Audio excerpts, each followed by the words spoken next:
DG Sunil Mehra. Thank you so much, sir, for taking your time out and joining us for this event. I would like to invite and welcome our guest speaker, Charan Ahuja. And I also would like to invite our DGE, Rajendra Agarwal, Dr. Rajendra Agarwal ji, my co-host presidents, Deepak Zaveri from RC, Bombay Angel Gardens, Ashish Shah from Bombay Pier, Nimesh Pai from Bombay Worldly, and I would like to extend a very warm welcome to Mr. Nitin Bai from Rotary Club of Kilindi, Mombasa. Thank you, Nitin Bai, for joining in for this evening. And of course, I would like to welcome all the members of Rotary Club of Mumbai Lok Parel and other clubs as well. So let me introduce Mr. Charan Ahuja. Myself and Charanji were part of SPGen Institute. We did a owners management program together about 8 years back. And that's where I met him. Charanji and his brother Raju Ahuja, they have a ladies brand called Nari, and they have a textile business under the name of Pal Fashions in Tarapur. Their second generation is also part of their family business. And I think, Charanji, if I'm not wrong, they're quite much into the online business, right? Yeah, that's right. Okay, so let's not waste more time. Charanji, over to you. You have the screen and everything's to you. District Governor Shri Sunil Mehra ji, DG Dr. Rajendra Agarwal ji, Rotarians and ants, a very good evening to you. Thank you, Dipen ji, for giving me this wonderful opportunity to share my experiential learnings in restoring the environment. EcoSIC is an organization set up in response to the UN's call to religious bodies for working on restoration of the environment. To commemorate the 550th birth anniversary of Guru Nanak Dev Ji, we set out on a mission to plant 1,000,000 trees, that is 1820 Guru Nanak sacred forest of 550 trees each. For accomplishing this mission, I was made the convener of this project. I have been a member of CII Western Region Sustainability Committee for 2 years.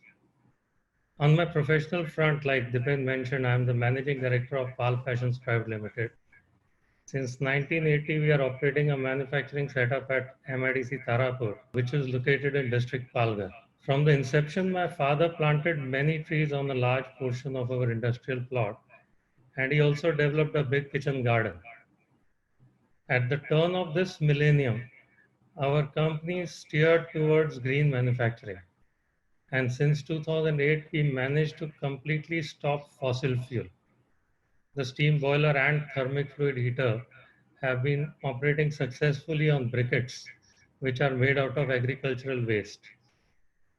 This substantially reduces the emission of carbon dioxide, making us eligible for carbon credits. Even otherwise, textile processing is a highly water-intensive activity. Our technical team has been constantly innovating ways to recycle and reuse the water. They managed to reduce the water consumption by 40%, thereby reducing the effluent quantity to that extent. Mitigating the industrial damage on the environment, we have been focusing on sustainability. And to offset the industry's impact, we were planting thousands of saplings on the MIDC open spaces every year. But I must confess here, we lost most of the trees to animal grazing and to wood cutting by villagers from surrounding areas. I think this is generally the experience that many people are always getting into a situation where planting trees is one thing, but having them survive is a big task. 4 years ago, when MIDC formally allotted the adjoining open space to our company for planting trees, this meant that we could secure the boundary from stray animals and we could also officially stop the villagers causing damage. It turned out to be the biggest game changer. Today, we can claim to be close to carbon neutral status and will eventually achieve being a permanently carbon negative status. This project has received the Vasundhara Special Appreciation Award from the Honorable Chief Minister in 2017. And all of this is thanks to the Miyawaki afforestation methodology, which I wish to share with you. I hope each one of you benefits from this experience we have had. On my mother's birth anniversary in November 2016, we started planting saplings on the allotted land. What you are seeing are the results of 22 months, less than 2 years, by when 25,000 thriving indigenous native species trees were on this 4-acre land, which was an industrial dumping ground. This plot was the industrial dumping ground of MIDC for more than 3 decades. In less than 4 years, Tarapur is home to nearly 90,000 surviving native trees, which have been planted as per this methodology. We call these the lungs of Tarapur. So you can imagine a small area of Tarapur can have 90,000 surviving, thriving native trees in 4 years. So that indicates the potential of a collective effort where we can make a very big difference. The concept was sown in my mind by a WhatsApp video of Shubhendu Sharmaji's TED Talk. He is the founder director of A-Forest, a company which undertakes turnkey Miyawaki projects. He is also our advisor at EcoSec. Miyawaki afforestation methodology ensures 100% survival. We experience more than 95% survival, but because there is propagation of these trees, eventually we probably have much more than what we had planted.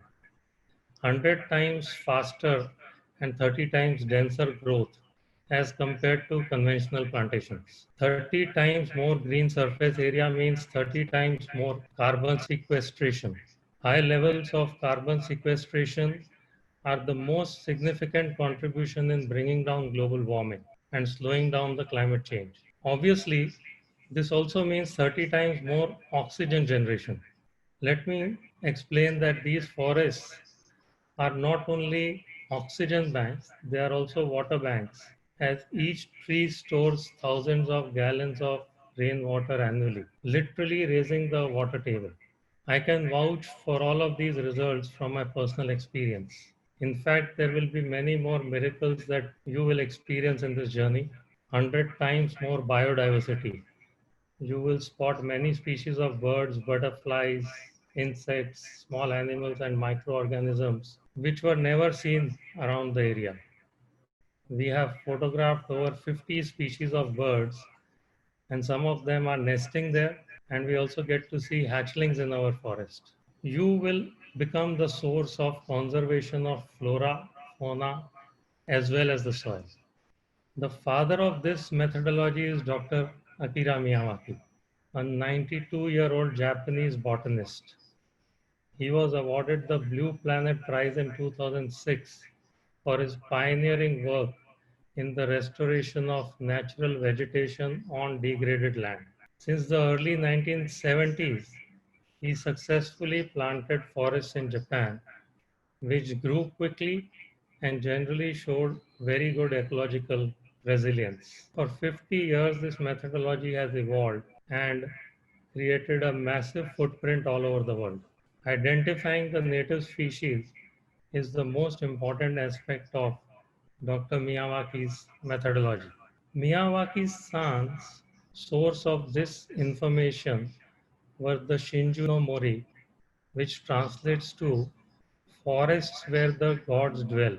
It was considered unlucky to interfere with these sacred groves. These places allowed preservation of thousands of small reserves of native species and tree genes descending from prehistoric forests. Hence, the indigenous species were protected from exploitation for religious and cultural reasons.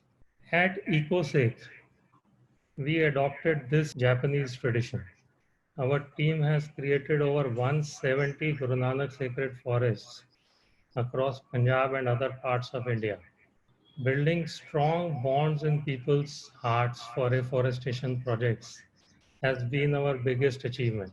Thanks to their reverence, these fledgling plantations have not only survived but have thrived with careful maintenance. The hosts of the forest also ensure no harm is done by anyone by constantly reinforcing respect among them about the sacredness of these microforests. We also related this to an age old tradition of Punjab called beads or chidis, where we are able to go for identifying indigenous species. Over the generation, these have been protected as taking anything, even a small piece of wood from these places, was considered inauspicious. Another interesting tradition of Punjab, which we are working on reviving, is the Rakh. This was documented by a British forester, R.N. Parker, who wrote a book called Flora of the Punjab with Hazara and Delhi in the 1920s.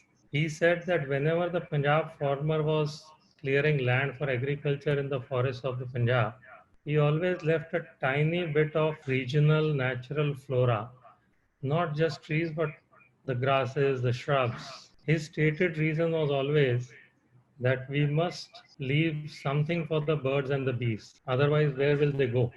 We also find many such sacred groves in Maharashtra and in other parts of India, which are a great source of information regarding indigenous species. So, whenever you propose to undertake a project, you will find many places to survey the native species. The other central pillar of this methodology is identifying and collecting a large number of seeds of various native indigenous species locally or nearby in a comparable geoclimatic context and as per the varying soil conditions at plantation sites. The nursery becomes the backbone of the operation for germination of these seeds. Unfortunately, a vast majority of the nurseries in business develop saplings of ornamental trees, fruit bearing or flowering trees, as there is hardly any demand for native species. Even the forest department in various states grow trees for social forestry to create a source of income for the tribal communities in that area. Before moving on, I would urge Rotary Club to consider setting up nurseries in the districts where Miyawaki forest projects are being undertaken. Of course, until these nurseries are set up to nurture the saplings, procurement has to be managed from available sources. Now, the steps for project execution on site are as follows. First step is to make a report of the proposed site. There is a checklist which captures information like availability of water, its source, as the forest needs to be watered regularly for up to 3 years, after which it becomes self sustaining. About 1 liter water per tree per day is what we require. We must also avoid utility lines in the plantation beds. Also ensure that there is no debris or any kind of obstruction for the root system. The soil is tested to calculate the quantity of biological additives like coco peat. This is what we add: coco peat, rice husk, vermicompost, or Jivamrit. These are selected from various options based on their availability locally in the region. Their function is to provide water retention, percolation, and also rejuvenation of microbes in the soil. The existing soil in the plantation bed is removed by an earth mover up to 1 meter depth and is then reintroduced along with the organic matter so it remains porous and allows rapid root development. Species selection and quantification is another important technique. We have to create a multi-layered forest with adequate shrubs, subtrees, trees, and canopy trees, which are then planted in a density of up to 3 to 4 saplings per square meter. After the plantation, a thick layer of mulch like rice straw or dried leaves is spread on the surface of the soil to cover it. This ensures water does not evaporate easily. The moisture is retained to develop the microbial system in the topsoil. These steps are all simple to follow. There are SOPs which are very clearly spelled out. We at EcoSig are spreading this knowledge while executing the projects and also by conducting workshops for forest makers. In every workshop, we are able to convince the volunteers that each one of them is capable of creating a sacred forest. Every eco-Sikh can create a Guru Nanak sacred forest is a belief system which they take back after the training. Every eco being can create a sacred forest, and this is happening all around us. There are examples of volunteers who have created more than 10 forests in less than a year of their training. And practically each one of them is capable of creating one. Some of the projects which I want to talk about, we started work on Guru Nanak Sacred Forest of Kandla, SEZ, Gujarat in November 2019. In just 10 months, there are over 100,000 surviving trees which bear a strong testimony to the Miyawaki methodology. The local press had written off the project in December, but last month they visited and reported speaking highly of the results. It is a challenging terrain very close to the sea coast, where the salinity rose many-fold this summer. But the Development Commissioner, Dr. Amiya Chandraji, had a vision of green Kandla, and he had undertaken a pledge of planting 1 million trees, to which even I pledged myself. He offered great support to a team for achieving this result. Another sensational project which you could visit, you could also go on Google and see all of these projects for that matter, is Guru Nanak Sacred Forest Maruan near Jodhpur in Rajasthan.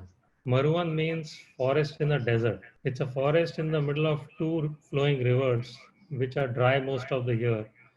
One is a Methi Nadi, one is a Luni Nadi, and the forest is now right in the middle of that. We started in May 2019 with very little water availability, and it has survived by over 75%. Fortunately, the forest receives good rainfall.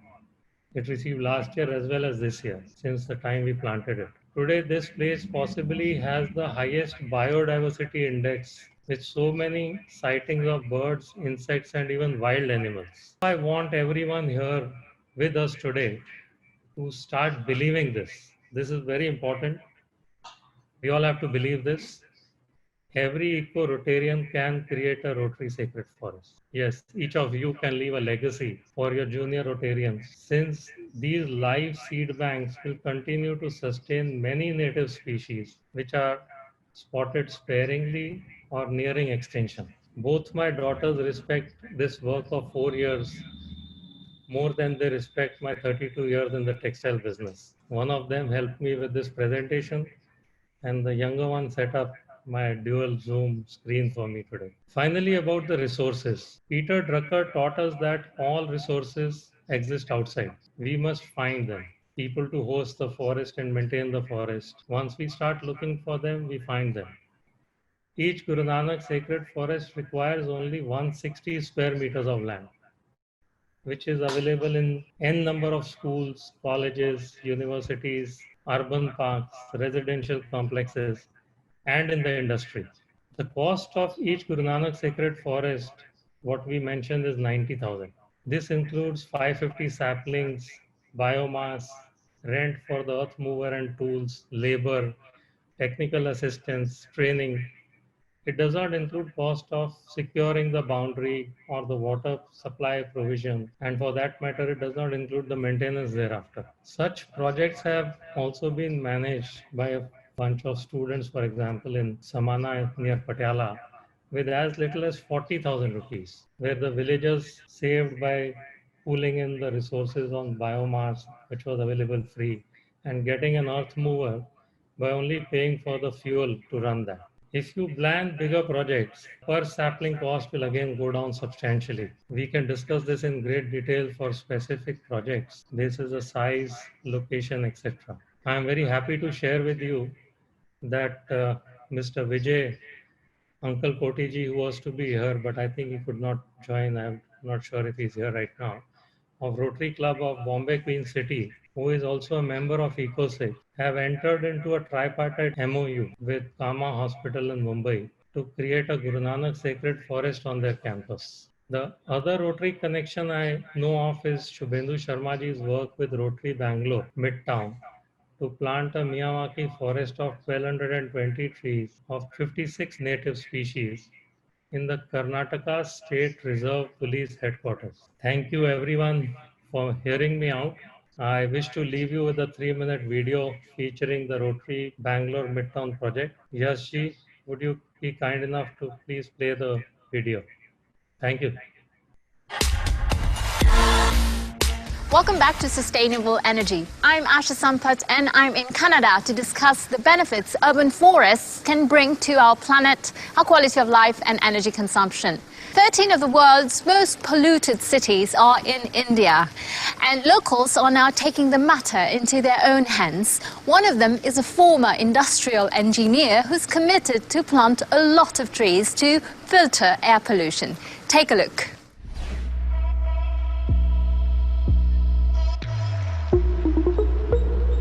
It may not look like it, but this is a police station.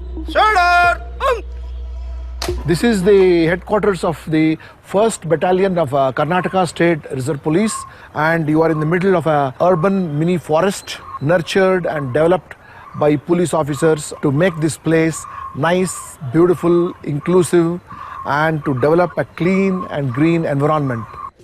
The person behind this nature-based solution is a former industrial engineer who turned to forestry 10 years ago. Hello Shibendu, how are you? Shibendu Sharma's team look to create forests everywhere, regardless of size. In this police station courtyard, they planted over 1,200 saplings from 56 native species of tree. Previously, they used to have their evening meetings inside the office, but since this forest has grown, all those evening meetings happens in this forest. This particular mini forest exists in the middle of Bangalore, one of India's busiest cities. The forest was grown using a Japanese method called Miyawaki, involving high-density planting. But the layout was inspired by Shibendu's previous job as an engineer for Toyota, by applying a car manufacturing technique known as Heijunka. Instead of building car types together in groups, they're spread out for optimum productivity. Shibendu applied the idea to different species of trees and plants. We could generate a list which would tell us how many numbers of each species you should plant in a sequence and what should that sequence should be. Once we know our climax forest species, we mix them in 4 different layers: shrub layer, subtree layer, tree layer and canopy layer. Since 2011, Shibendu's company, Afforest, has worked in 10 different countries, planting 138 forests in 44 cities in areas that include personal gardens to company-owned land.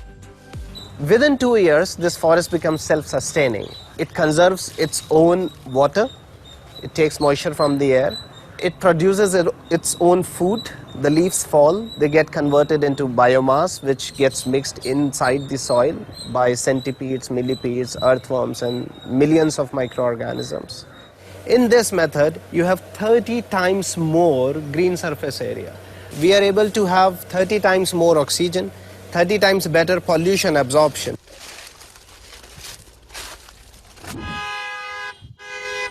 Thank you. Oh, wow, great, Charanji. That was a very big eye-opener. And I think we all have got to know lots and lots of information for Miyawaki. Sunil sir, DG Sunilji, please take on the mic. Thank you, Charan. Let me just connect with you, Charan. Firstly, Pal Textiles, you said, right? So you know Tinku Ahuja. Bye. You're on mute. I think he's your cousin, right? Tinku is Aurora, and we are ex-partners in PAL. Okay. Yeah. We stay in A little more of menswear. We've been doing women's wear. I think our fathers knew each other. Fantastic to know that.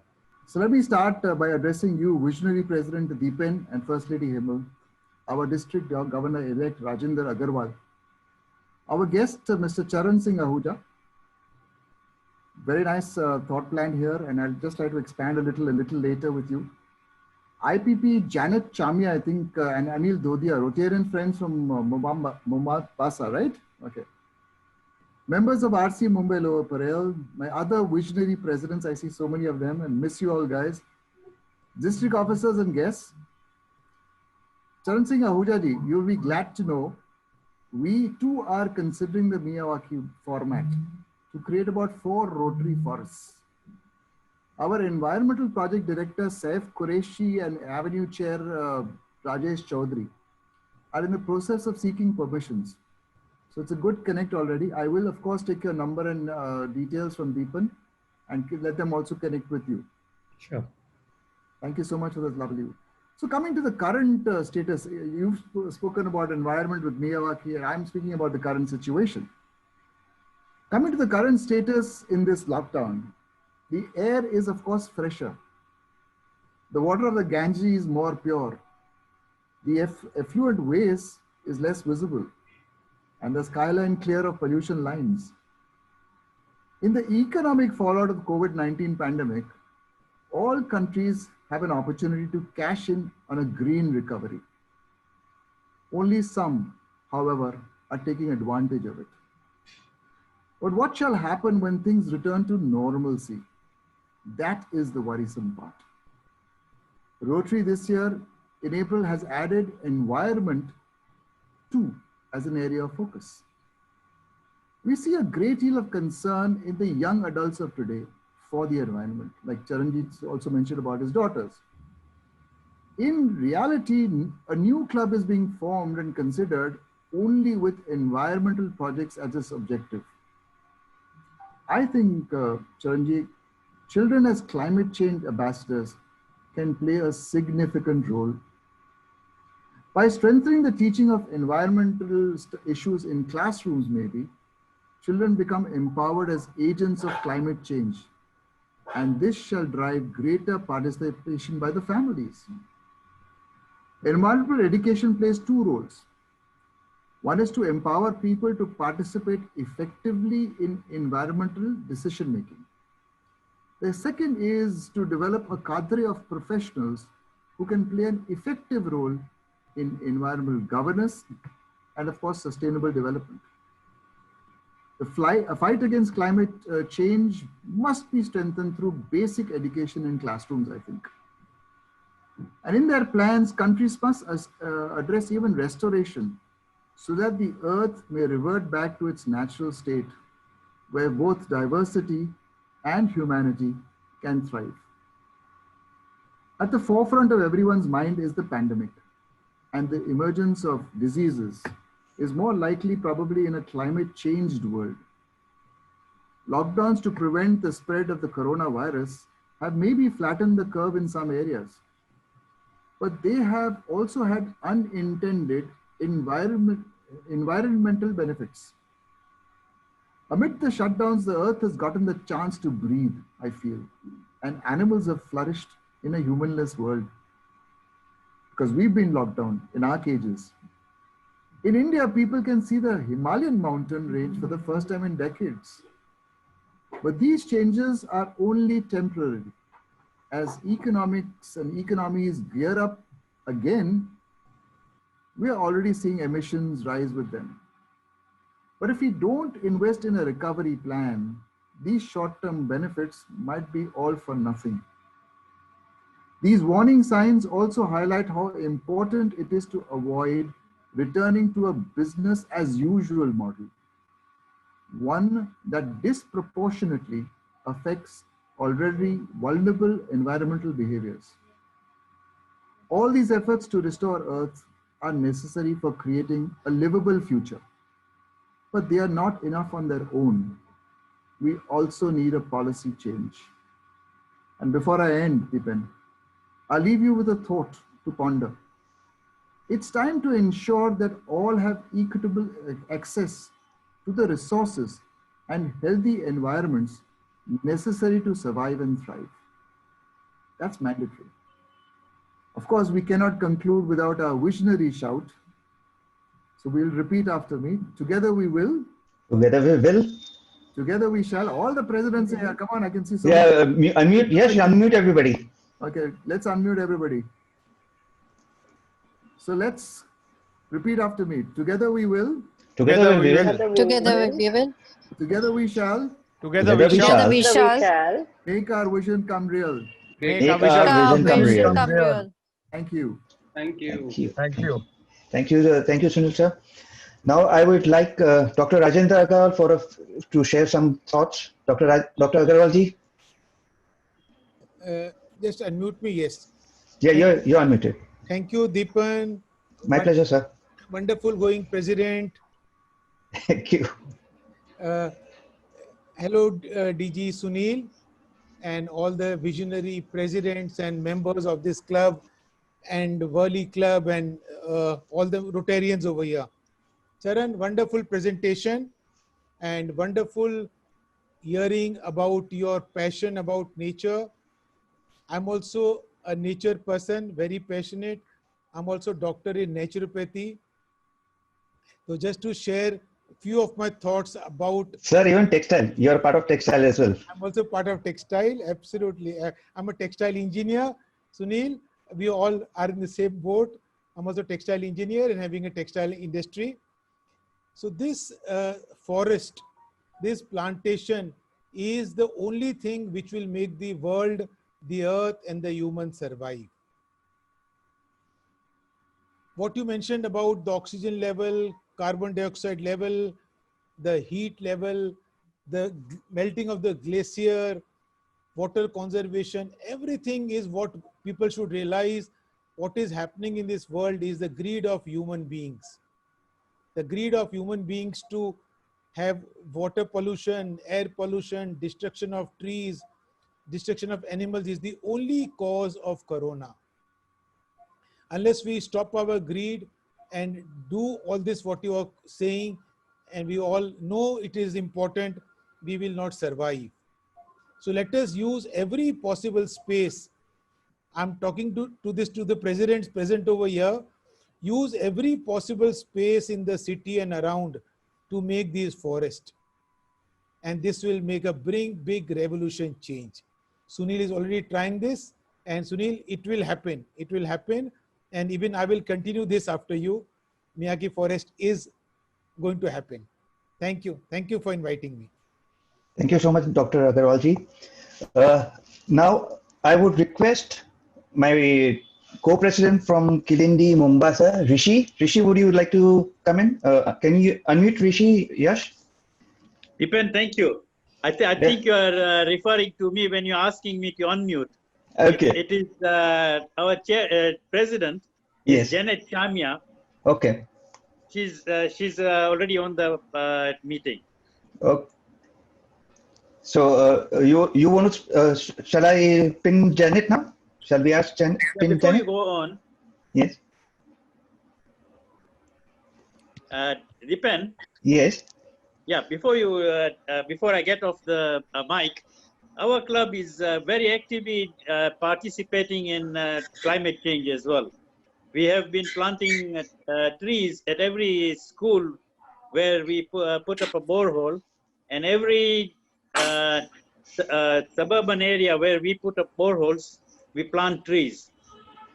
And I have got approximately about 300,000 seedlings, mostly palm trees, ornamental palm trees, which we plant. And recently we've started planting fruit trees. And also I have just about a year ago started planting indigenous trees, but it's a very small part of the nursery, the indigenous trees. But we are actively involved in tree planting. That's great. Over to Janet. Yes. Janet, can you be a little quick, please?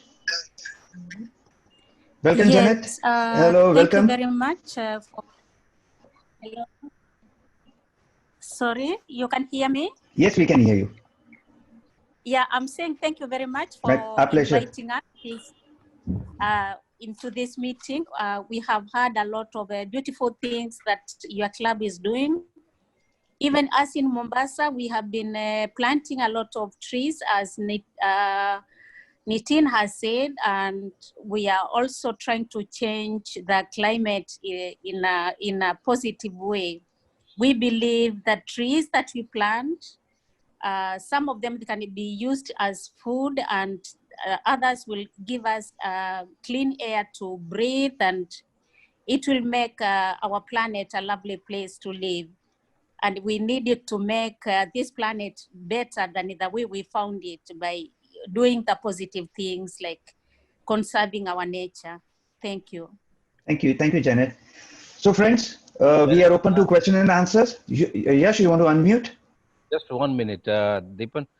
Yes. We would like to ask Charan Singh ji if it is possible that if we want to do a similar project in Miyawaki in Kenya, how would we go about it? We'll talk about this a little later. We can take it offline, sir. I can share you all the details. Thank you, dear. So we are open to question answers to Charanji. We have about 6 minutes to go. Any questions? Left. Ashish bhai? I have one question. Yes, please go Can ahead. I ask? Yes, please go ahead. Yeah, how long it will take to be fully developed, the forest? And secondly, can we do the intercropping? But to start with, as I showed you on the slide, in about a year's time, you saw the development of some of the forests to the tune of 10, 12 feet height and very good density as well as survival, as I explained. It requires de-weeding in the initial stages and thereafter only watering, which can peter down over the second year, and in the third year at times the watering requirement is even much lower.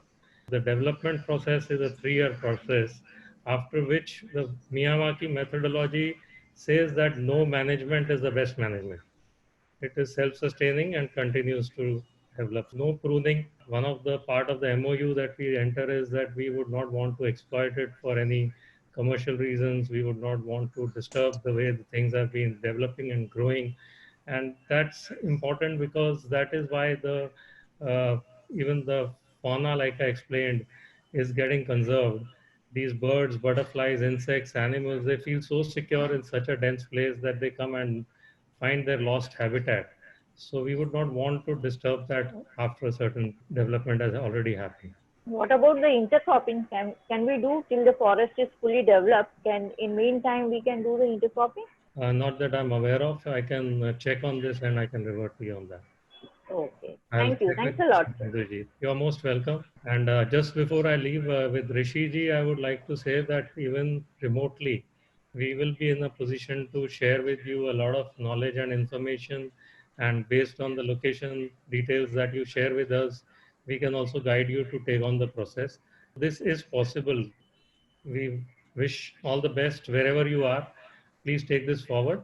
And I would also like to extend a formal invitation now to all of you to visit Tarapur, experience it for yourself. There's another project nearby of more than 20-30,000 trees, which is in the biodiversity park of Forest Department.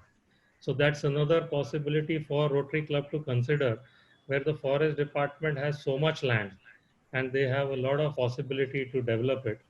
And we can all become a part of development over there. You are all welcome to come and visit, see for yourself on a personal, individual basis, or as a club, as a group, to Tarapur whenever, even during this time of lockdown or thereafter. You're all most welcome. Charan, I'll just add one thing. You mentioned about Vijay Ankalkoti. We are from the same Rotary Club, and he told me about you just yesterday only. Okay. So we will definitely work together. Thank you, sir. We signed up with Kama Hospital. They wanted to do a beautification of the park, where we said that that's probably not our forte.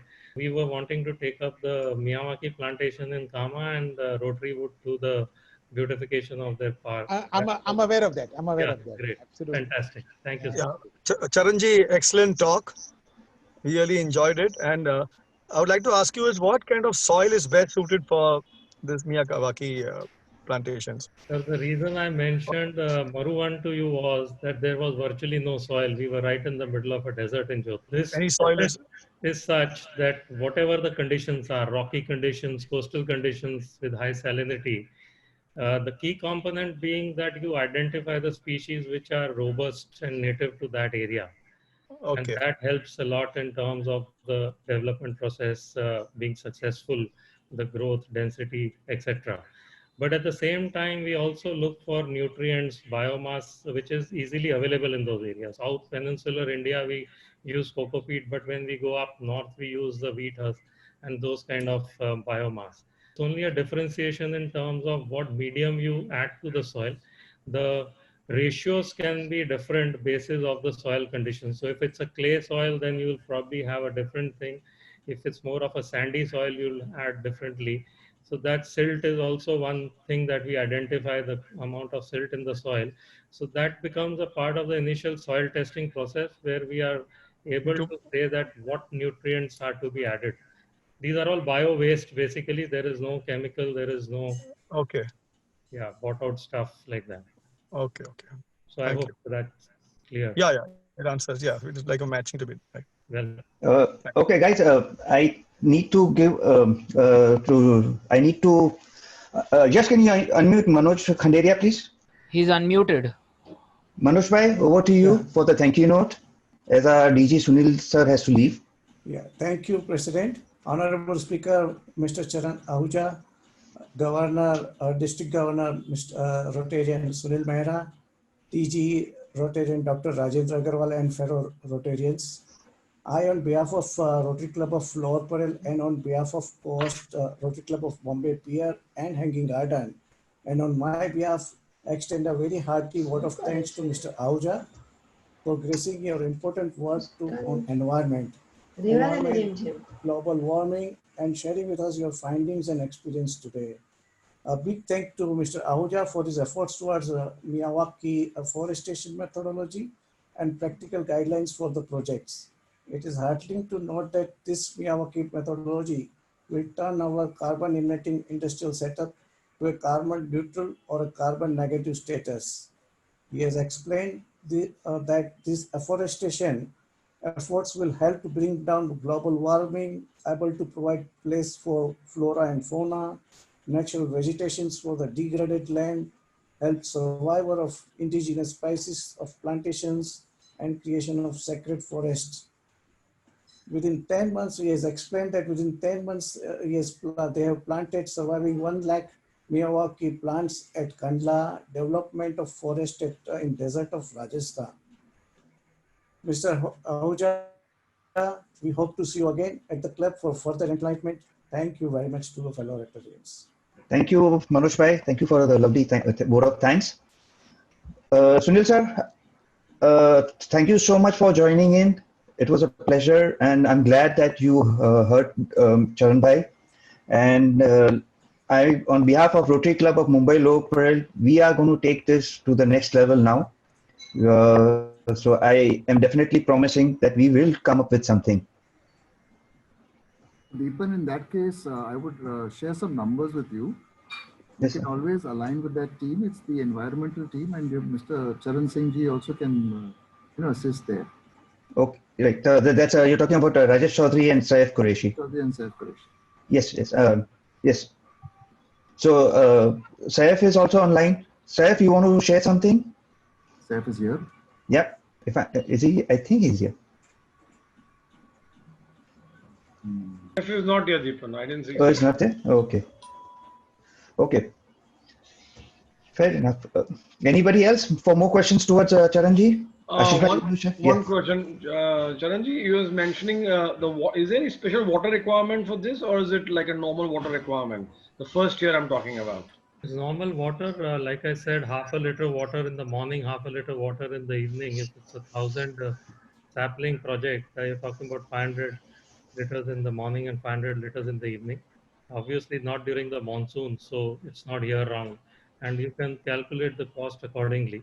But it's the normal water. To be very honest on this, even the effluent treatment that we carry out, we've done some checks where we find that water is good after treatment for horticulture, although we are not using it due to the statutory issues. But when you look into the future, water being such a major constraint, we will have to find ways of multiple use of water. After the industry has treated the water, it could go back to the horticulture. Like Sunilji mentioned about the children, actually that is the big future. And that is where our focus should be. One kid in Sweden can change the world's dialogue. So that is what we have to work very strongly on, for which reason I would say that we have some program where we are able to train the children, and even a school project where you could have 500 children. There was a Ryan International School project in Ludhiana who went and planted those saplings and then took care of them.